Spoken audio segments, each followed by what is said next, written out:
سخنگوی امارت اسلامی افغانستان طی نشست با فرهنگیان و شماری از باشندگان هرات گفت بعد از پیروزی هدف دومی امارت اسلامی افغانستان خدمت به مردم است. آقای مجاهد در این نشست اذعان داشت که مسئولان خادم مردم هستند و در نظام اسلامی هیچ کس از کسی برتری ندارد.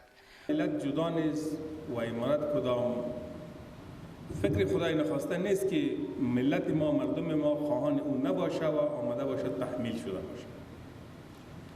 امارت اسلامی افغانستان بعد از اینکه در برابر اشغال 20 ساله ایستادگی کرد و به پیروزی رسید،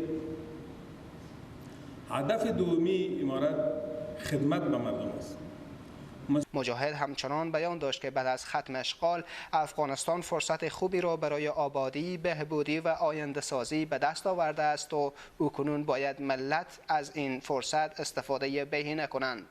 بعد از 40 سال ما و شما شاهد از این هستیم که پس چیزهایی را که ما از دست داده بودیم به دست میاریم. یعنی زمینه مساعد شد که پس به خاطر آبادی کشور خود فکر بکنیم، به خاطر بازسازی کشور خود فکر بکنیم. در این نشست مولانا نعیم الحق حقانی رئیس اطلاعات و فرهنگ هرات گفت هرات شهری با فرهنگ غنی است و پیشنهاد می‌کنیم تا حکومت از طرح‌های متخصصین این شهر استفاده کنند.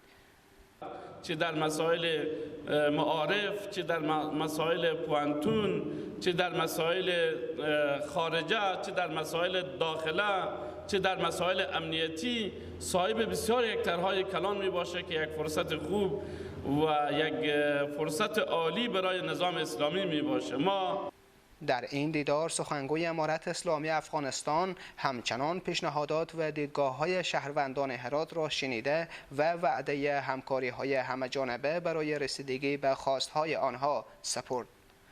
اسماعیل صفا، رادیو حریت، هرات.